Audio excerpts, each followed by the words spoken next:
We talk about coaching a lot on this show, but when you're actually sitting in front of someone, what do you say? On today's show, the questions that you can ask that will absolutely help you coach more effectively. This is Coaching for Leaders, episode 237. Produced by Innovate Learning, maximizing human potential.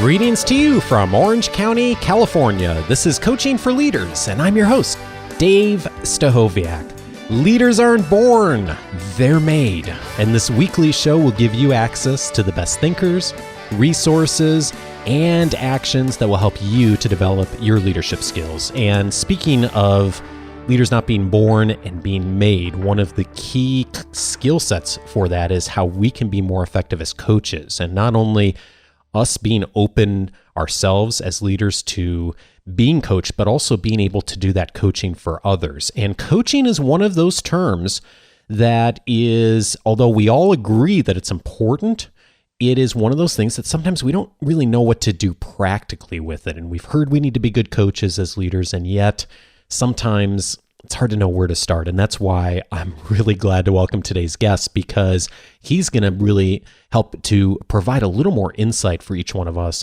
of what we can do practically to become more effective in our coaching skills, and specifically how we can really utilize great questions. And my guest today is Michael Bungay Stanier. He is the founder and senior partner of Box of Crayons, a company that helps organizations all over the world do less good work and more great work. And he has written a number of books.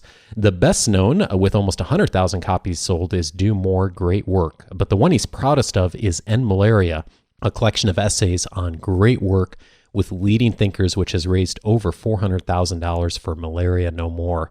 Michael was also the first Canadian Coach of the Year, which is not bad for an Australian. And just so you know, he's human too. Apparently, he was banned from his high school graduation for some kind of balloon incident, and then later sued by one of his law school lecturers for defamation. Michael, I think you're probably not the first person that's gotten banned from a high school graduation, but you got sued by a law school prof? What the heck happened, man?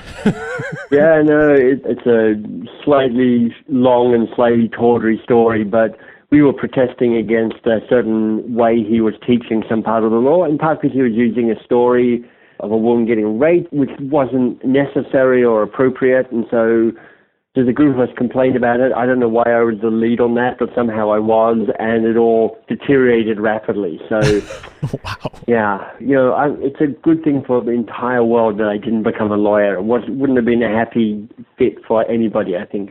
It's so funny, like how I think sometimes when I talk to people, and even as I've been doing the show over the years, I've had the privilege of talking with so many people who are doing great things in their careers like you have. And sometimes it's easy to forget that we're all human. We've also all had really weird and odd things happen in our lives too that haven't necessarily gone according to plan. And so thanks for the reminder on that in your bio. I appreciate that. And honestly, there's a quote I love. I think it's from Oscar Wilde. And he says, anybody's story, anybody's biography that doesn't have a failure just can't be trusted, because obviously they're lying through their teeth. Mm. So it's like we've all got the left-hand turn that we thought was going to be the right-hand turn, the kind of the scars we've collected. And actually that's what actually makes it so interesting.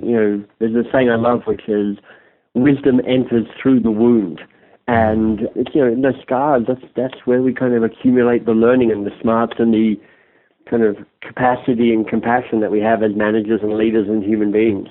Well, you have totally motivated me to go online later and see if I can update my bio with some failures on there, but that's not the topic of our conversation today. Right. So you have written this new book, and I love it, and we'll talk more about it in just a moment. But before we get into the details of the book, one of the things I think would be smart for us to have some conversation about is just what coaching is, because it's accepted these days, at least by most leaders, that they need to be coaches. They've heard that term. They've tried to be coaches, and they try to use coaching skills. But I'm not sure that most leaders really have a good sense of what coaching means. I think sometimes as coaches, we don't even necessarily have a good sense of sometimes what every aspect of coaching means. How do you see coaching today? Well, there's good reasons why everybody's slightly confused as to what we're talking about, because, having done the research, I can actually say to you that I think there's as many definitions for coaching as there are people selling coaching. You know, it's just there's 1,000 different definitions. They're all similar, but I'll tell you the two ways that I think about coaching that might be useful for the folks listening in. The first comes from a guy actually in the UK, one of the fathers, if you like, of the coaching profession. His name is Sir John Whitmore. He kind of popularized the GROW model that people may have come across. And John says this, he goes, look, coaching is helping people to unlock their own potential. That's very nice. And the second thing he says, which I really like, is it's helping people learn rather than teaching them. And for me, that's a really useful piece of distinction, because teaching them tends to bring to mind that kind of that download of the answer. I've got the solution, I've got the idea, I've got the opinion, let me give it to you with all good intentions, but I'm going to tell you what the answer is. Whereas helping people learn is a more subtle act, and it's fundamentally about asking the good question rather than giving them the advice. Now, the way we talk about the cycle of coaching at Box of Crayons, my company, is, look, 3 parts to it. Insight, and insight can be about insight about yourself or about the situation at hand. Insight leads to action, positive behavior change. You actually do something differently as a result of that. Positive behavior change leads to increased impact, and hopefully increased impact then kind of feeds back on itself and generates new insight and new awareness. So after all of that, you've got, helping people learn rather than teaching them. You've got insight leads to action, leads to impact. When it comes down to it, honestly, Dave, I think here's the fundamental behavior change that I'm trying to create in our programs and also through our book. It's simply just slow down on the advice giving and stay curious just a little bit longer. It's as simple and as difficult as that. A little less advice, a little more curiosity. I love that. And that core skill of being curious, such an important skill for a leader, a coach, really in any relationship too. So I love that you're zeroing in on that.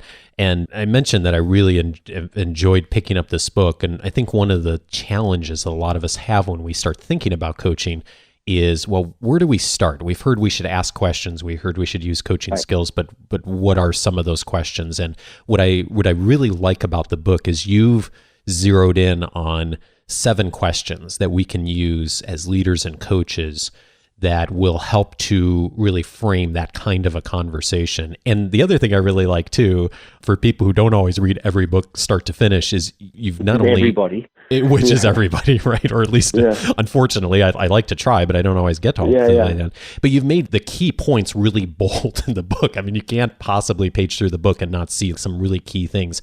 And one of the things that's in huge font in the book, and I was thinking about this week because I have a client who's working through this thing right now, is the quote you mentioned: as soon as you try something new, you'll get resistance. Tell me more about that.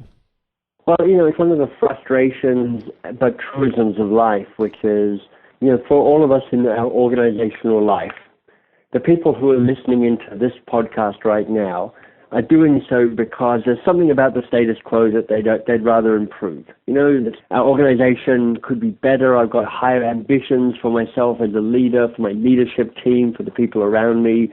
We're trying to evolve. We're trying to become different from our competitors. We're trying to become an organization where we have more impact and where we do work that has more meaning. So you can imagine that all of that's going through the names of the beating in the heart of the people who are listening into this conversation. But the thing is, your organization is a system. And the very nature of a system is that it loves its own system. It's set up to kind of perpetuate, here's the way we do things around here. And so the fancy word for that is homeostasis. We just, we like the status quo. And the thing about a system is, as soon as you push into it, it pushes back. That works at that kind of bigger level, say this is how our organization works. But it also works at a more kind of specific level. So as the people listening in, they think about, let's say, their direct reports and the relationships with their direct reports and the way things work at the moment. And I'm sure it's not disastrous. I'm sure it works just fine at the moment. But if you're thinking to yourself, look, I want to up my game here. I want them to be more autonomous. I want them to be more self-sufficient. I want them to feel more creative. I want to let go of my need to control and micromanage and kind of have my fingers in every pie. As soon as you start thinking about changing that, you will create resistance to that very act, because you'll feel the resistance. It's uncomfortable for you. They'll feel the resistance. You're changing things around them as well. And so that's just part of the natural process of working within a system. As soon as you start changing stuff, it starts pushing back. That's a great expectation, because it's so true. Anything worth doing is going to run into that pushback, those obstacles, and organizational change is challenging because of that. And I think that scares a lot of leaders initially who haven't done that before, that, oh, wow, I'm getting pushback on this. And it's almost like you should be concerned if you're not getting pushback on something when you're trying to do something new. I like the way you frame that. Pushback is going to happen. And the thing is, what's nice about this insight is, once you get pushback, one of the things that you can come to understand about that is that it's often not even personal.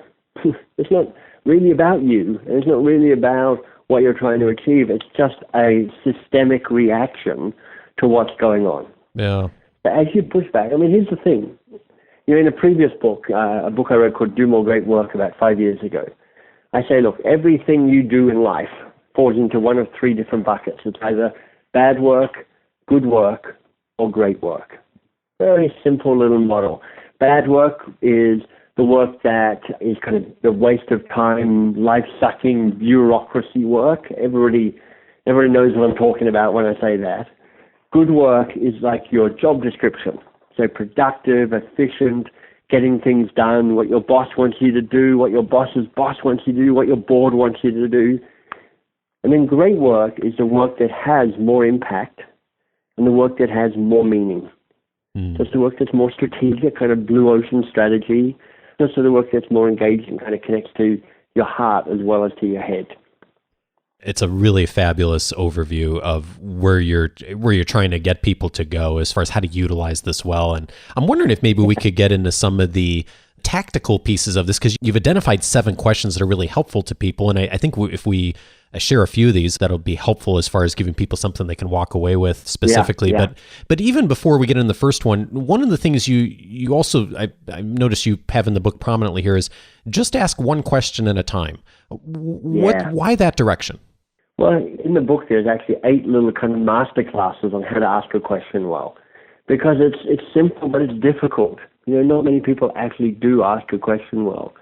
And here's the kind of the summary. Here's probably most of the 8 points kind of mushed into a single kind of flurry here. It's like, pick a good question. Ask it. Just ask it once. Don't add a whole lot of other questions on there. Once you've asked the question, now shut up and genuinely listen to the answer. Okay? Then when you've heard the answer, respond perhaps with another question, perhaps with something else. Now that all sounds pretty straightforward, but here's what most people do. First of all, they rarely ask a good question. In fact, sometimes they ask fake questions. These are questions that sound like, have you thought of, or have you considered? Which, by the way, isn't a question at all. That's just advice with a question mark attached on the end. Okay? And then they go, I've asked a question, but you know what? There was 1/4 of a second silence, so they didn't have an answer immediately. So now I'm feeling anxious about that, because it probably means that it wasn't a good question. So I'll ask another question, then I'll ask another question, and then I'll ask another question. So whilst you're trying to figure out what question you want to ask, the other person's now confused and overwhelmed by that. And then, of course, once you've asked a question and they're starting to answer it, you're doing your fake active listening. So what do I mean by fake active listening? Well, we all know what active listening looks like. So, you tip your head to the side a little bit, you furrow your brow just a little bit so you look concerned yet interested, you nod your head and you make small kind of grunting noises of encouragement. But actually you're not listening to them at all. You've got rattling around your head as maybe a conversation about what are you going to have for dinner and when do you get to leave work, or maybe it's, what's the next question I should be asking this person? What should I be engaging them with? Rather than actually just listening to the answer. And I just want to contrast that where, if you're listening to this, Think of a time when somebody has actually been really present with you, when they've asked a question and then they've given you their full attention to listen to the answer. My bet is that most people can pull up one of those moments because it's powerful and it's rare. And you say in the book, silence is often a measure of success. And that strikes me as being directly related to this. It totally is, because here's the thing, when we ask a question, so often the reaction we get is a heartbeat or two of silence. And it freaks us out because we're thinking to ourselves, oh no, they don't know the answer. I've asked a terrible question. I've lost control of this conversation. But what's perfect about silence is probably one or two things. One is you're actually forcing them to think about the answer. If you're present with them, you can actually tell what's happening because their eyes will kind of sneak upwards towards the ceiling as they kind of tap back into their brain to try and figure out what the answer to that is. So you actually got them thinking. And when you've got them thinking, they're actually now making new neural connections in their pathway. They're literally increasing their capacity and their potential by new neural pathworks and new neural connections being made. The other thing just to share is this, and anybody who's been interested in the Susan Cain book, Quiet, and that kind of rise of that insight about introverts and how they work. One of the insights to share about introverts is they just take a little bit longer to articulate what they're thinking. And one of the things that silence can do is merely be a measurement that you're giving a person a chance to figure out their answer before they speak it out loud to you.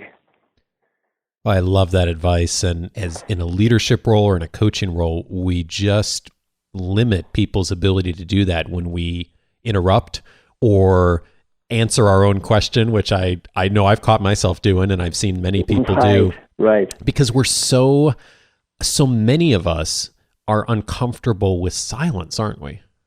And, it's not unreasonable, because here's the thing. When you are in advice-giving mode, and one of the things that we point out in the book and in our programs as well is just how fast we all tend to twitch into that solution-giving, advice-providing mode.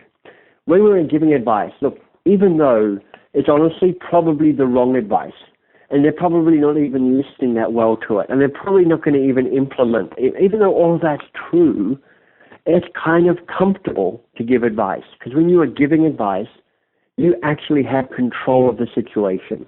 Right? You're like, A, you're the smart person in this conversation because you got the answer. B, you feel like you're adding value because you're actually telling them stuff. C, you've got control over the conversation. You know where it's going. You know how it's going to end. It's a pretty comfortable place to be hanging out. When you change and you ask a question, suddenly things get a bit more ambiguous. You've asked a question, but you've given control to them now to answer. So they have control. They have the power in the conversation. You're thinking to yourself, was that a good question? Did it land? Did it make sense? Wait, what sort of answer are they going to come up with? Is it going to be a good answer? Or is it going to be some crazy answer that could take us anywhere? Am I going to know how to respond to their answer?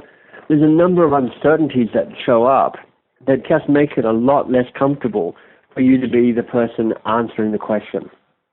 So, we're bad at asking a question and hold the silence, but in truth it's because partly we're wired to try and avoid that ambiguity. Well, that's a great lead into the first question you have on the list. And I think there's a danger in people hearing some of these questions and thinking like, oh, that's just too simple or that's too obvious. But it's really what we then do with this question. And so the first question that you recommend is just asking, what's on your mind? Why start there? And I hope people hear that and they go, oh, that is simple. Because what I want people to do is go, you know what, I can actually do that. That's not too hard. I can ask, and what's on your mind? That's relatively straightforward. It gets back to what you just said a little bit ago, which is it's not about our agenda. I mean, that's a core concept in coaching, but really from a leadership standpoint too, if we really want to serve someone well and help them to develop their skills, we have an agenda certainly there, of course, but we also want to really find out from someone, what do they need right now? And people who are who are willing to engage with us and have that motivation to want to move on and to become more effective in their work are thinking that, they know that. So by asking a question like what's on your mind, that brings the relevant question or topic right into the conversation pretty immediately. Right. So our fundamental belief based on research is this: if you can't coach in 10 minutes or less, you really don't actually have time to coach. But so partly I want people to hear that because I want them to go, look, coaching can be this fast, efficient, everyday way of working. But if you're going to coach in 10 minutes or less, you can't spend the first 8 minutes of a conversation kind of meandering towards the real topic. You've actually got to get there fast. And what's on your mind has this ability to say to the other person, look, your agenda, your choice, your autonomy, tell me where we should start. Tell me what we should talk about. What's on your mind? But, it's got a degree of focusing as well. It's not saying, so tell me anything you want or just recite the same old boring stuff. You're saying, talk to me about the stuff you're excited about or anxious about or overwhelmed about. Talk to me about that so we can get into the meat of the issue fast. So part of what's great about what's on your mind is, A, it gives control to the other person, so it increases their autonomy, self-sufficiency, their ability to grow. But you're also guiding them and say, come on, let's go somewhere important here. What's on your mind? I love it. I love it. And I really was interested in the next question too, which is also very much it almost seems very simple. And yet, as I got thinking about it, I was like, oh, that's really powerful. And the awe question you say is extremely powerful. And the awe question is, and what else? In our programs, we go, look, this is the best coaching question in the world. You can feel it when you kind of introduce it like that. It is this kind of intake of breath as people go, oh, this is going to be good. This is going to be exciting. This is going to be profound. So, pens are poised over paper, fingers are poised over keyboards, and they're waiting for the big reveal. And I go, here it is, the all question, AWE, because that's the acronym of the three words in the question, AWE, and what else? And you can feel this kind of disappointed sigh echo through the world. And you're like, what, that's it? And what, is that it? Are you really? But let me tell everybody listening why I think and what else is such a powerful coaching question. The starting point is this: the first answer that somebody gives you is almost never the only answer, and it's rarely the best answer. And that's a really powerful insight, because as managers and leaders, with this kind of twitchiness to leap to action, we tend to have this assumption that first answer is the thing, so let's run with that. So, and what else? You can see it as a way of supercharging any other question. You ask, what's on your mind? And you go, good, what else is on your mind? Okay, is there anything else on your mind? Okay, so where should we start? What's really on your mind here? You see how just that little kind of 1, 2, 3, 4 script just already kind of expands but then deepens the conversation. We go to the third question, the focus question. What's the real challenge here for you? So what is the real challenge here for you? Okay, and what else is a real challenge? Okay, and what else is a real challenge? Is there anything else here that's a real challenge for you? Okay, so what's the real challenge here for you? Again, and what else expands the options, it makes them think, but then it allows you to come back and focus as well. The other piece of magic, Dave, around and what else is a question, is it as a self-management tool. Because it stops you leaping in to jump in and fix things and offer solutions and answers and insights and all that good stuff that you're so triggered to do, you're so keen to do to add value. But I can say this: if you're stopped and you've asked the question, and what else, what that means is they're doing the work. And one of the kind of the core, almost counterintuitive concepts of this book is we want people to become lazy coaches.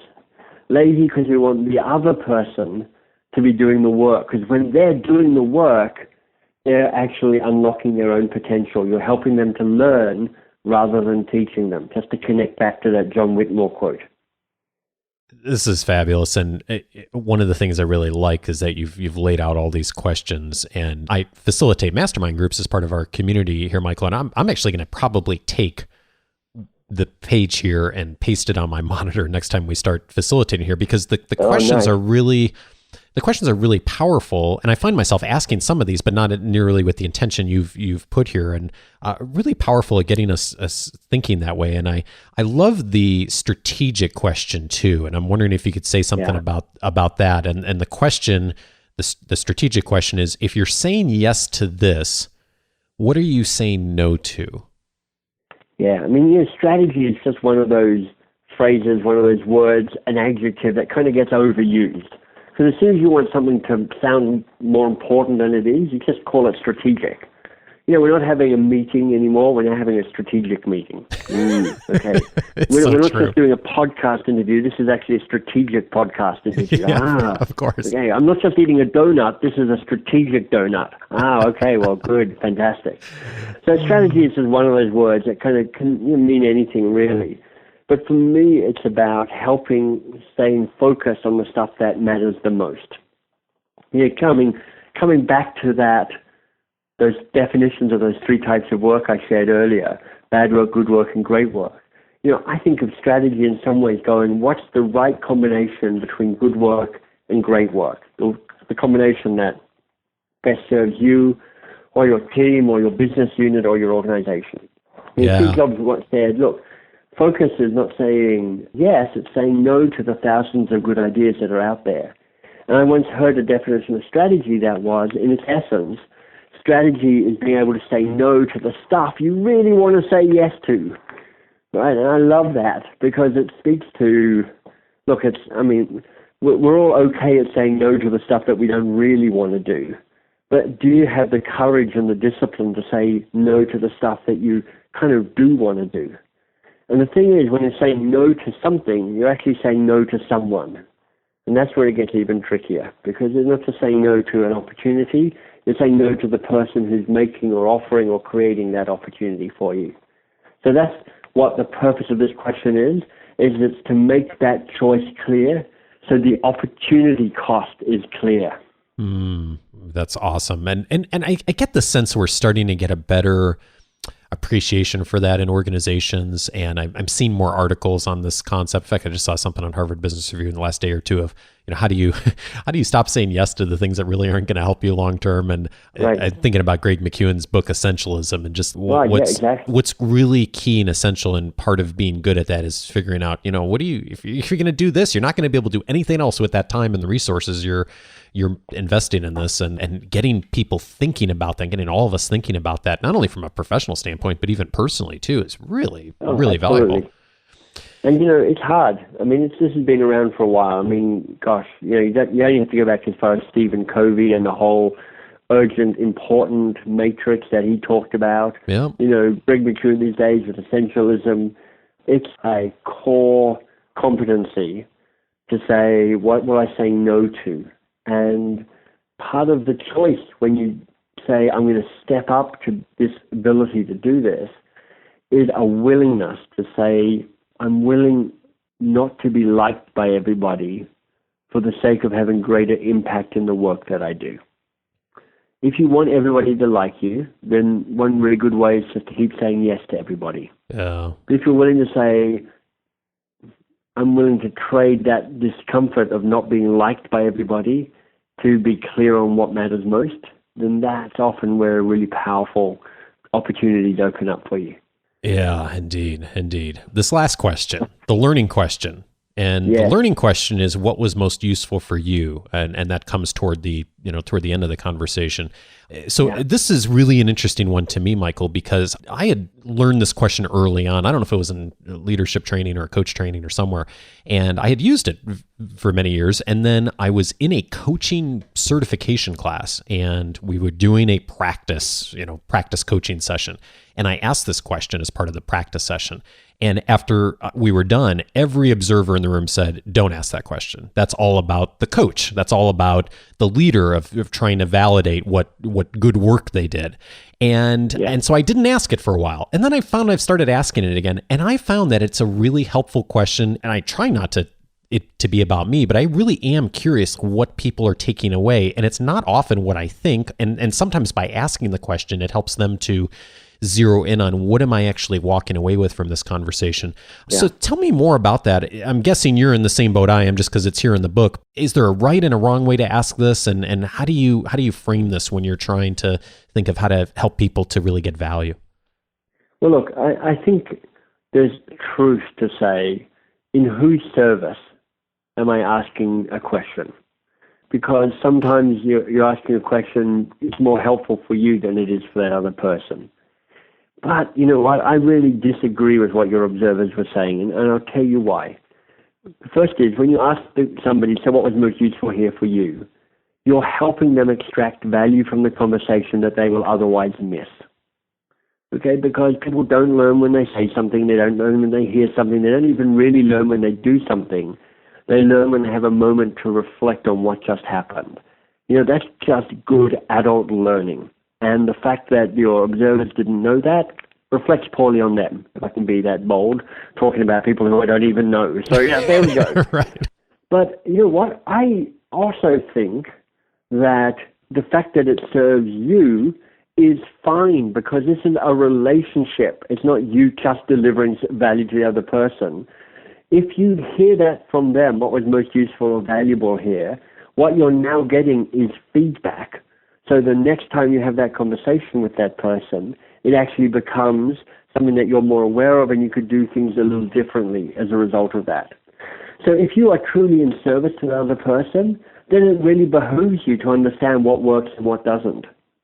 So you can do more of the first stuff and less of the second stuff. But here's the other kind of the twist in this.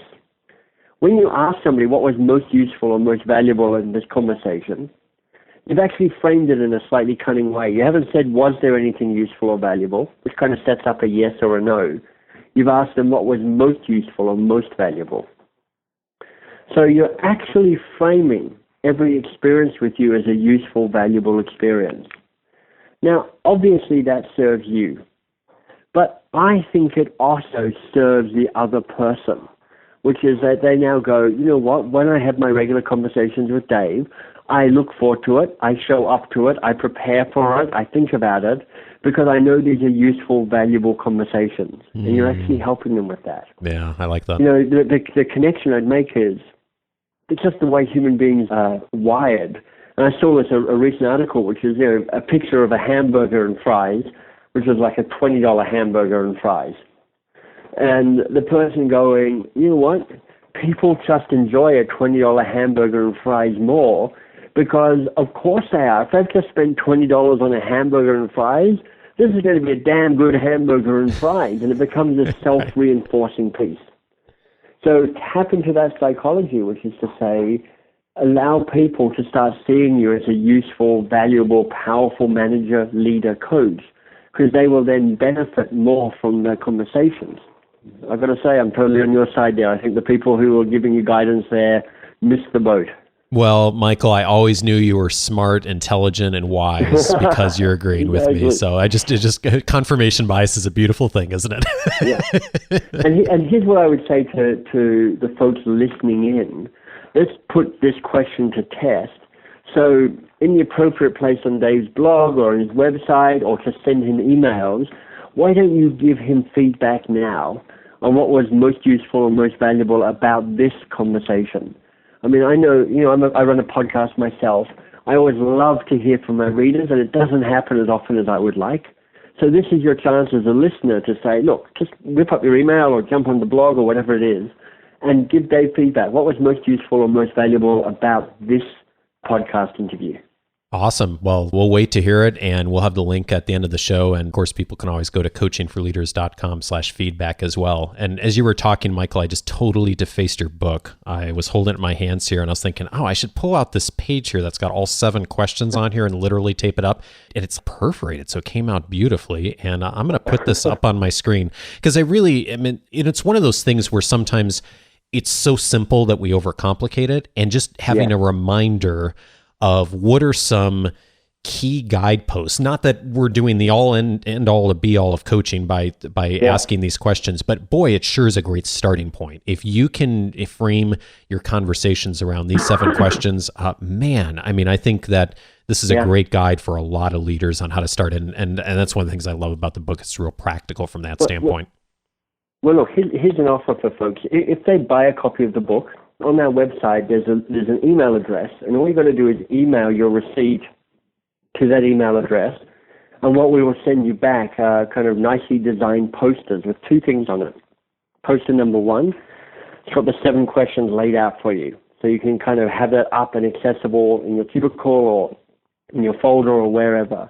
The second thing that we share is the new habit formula. So that's all about, here's the mechanism to convert insight, these questions, into action, a daily way of working with people.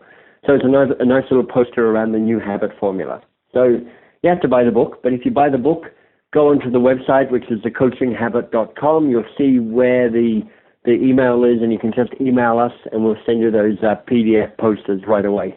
Awesome. That's probably a better system than people ripping pages out of the book. Whatever works for you. You know, if you like to rip the things out of the book, then you just go for it. Who am I to say no to that? I love it. All right, great. So we'll put all the links for that on the show notes as well, so folks can track that down. Michael, I really appreciate your conversation, your time, and most importantly, I really appreciate just how accessible and straightforward you've made the system, and yet how powerful it is. I found many of these questions to be helpful, and I'm stealing a few of them here to use in some upcoming conversations. So thank you so much for providing that and being a leader to us in that way. I'm very grateful. It's been a pleasure. I'm very appreciative of the community you're nurturing here, Dave, and thank you for letting me come and be part of it for a while. Michael Bungay Stanier is the author of The Coaching Habit: Say Less, Ask More, and Change the Way You Lead Forever. Michael, thanks a ton. My pleasure.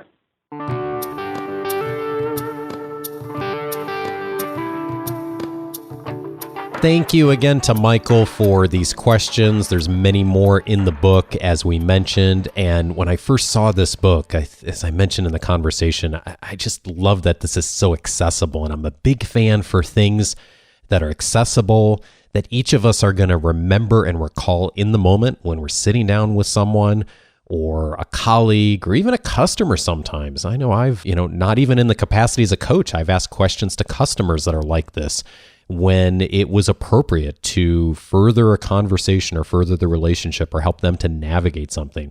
So I'd really encourage you to check this out as a resource. I think it really provides a great framework for doing that. And as always, we're open to your comments, questions, or feedback on this topic or on any of the episodes in the past at coachingforleaders.com/feedback. The next Q&A show is coming up on episode number 239. And in addition to knowing about the feedback episode coming up, I'm pleased to announce again that the Coaching for Leaders Mastermind is growing, and I'm accepting applications right now for new members. For sure, one way to broaden your professional skill set in the next year, not only in coaching, but in tons of other areas too, plus building your professional network, is as a member of the Coaching for Leaders Mastermind. In the mastermind, you will get coaching to encourage you not only to apply what you know, but what you may not be doing actively. And you'll benefit from continual development over time rather than just a single interaction, which coaching is almost never just a single interaction. You'll receive perspective from experience that transcends your organization and industry, and our mastermind groups are dedicated to you as an individual beyond just the professional experience that you bring to the group. And you can find all the details about mastermind membership and the application. It's open right now at coachingforleaders.com/mastermind. And applications do close on April 1st, 2016 here.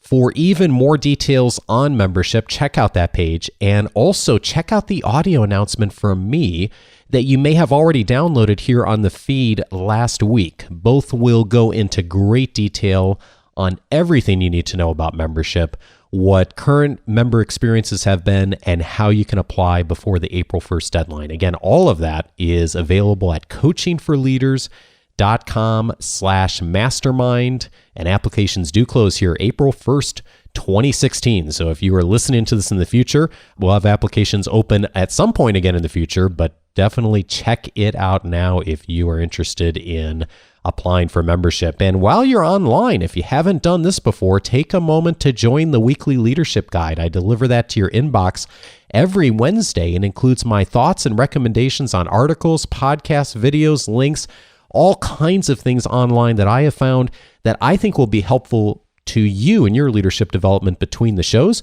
It's a concise guide each week with all of those resources. And if you listen on the go like I do, it also includes a link back to the show notes for each episode, as it will this week. And as a bonus, when you join the weekly leadership guide, you will get access to my reader's guide listing the 10 leadership books that will help you to get better results from others, and brief summaries from me on the value of each one of those books. It's an 11-page reader's guide and a 9-minute video, plus insight on 2 of those books that I rely on weekly and think about daily, pretty much. So if you are interested in getting access to all of that, coachingforleaders.com/subscribe is the way to do that. And a big thanks this week to Trishul Patel and to Adam the Educator for the very kind reviews that you left on iTunes. Thank you to both of you. It's so helpful for others to find the show and for the Coaching for Leaders community to continue to grow and support all of us. Thank you so much for the reviews. If you'd like to post a review as well, it's a huge help in the growth of this community. Just go to coachingforleaders.com/iTunes. It'll take you to the iTunes landing page and you can launch it from there. Or if you use iTunes, just go there and search for Coaching for Leaders. Thank you so much in advance for your support, and please do check out the Mastermind application for those of you who would like to apply. Again, coachingforleaders.com/mastermind. Have a great week, and I look forward to talking with you again next Monday. Take care.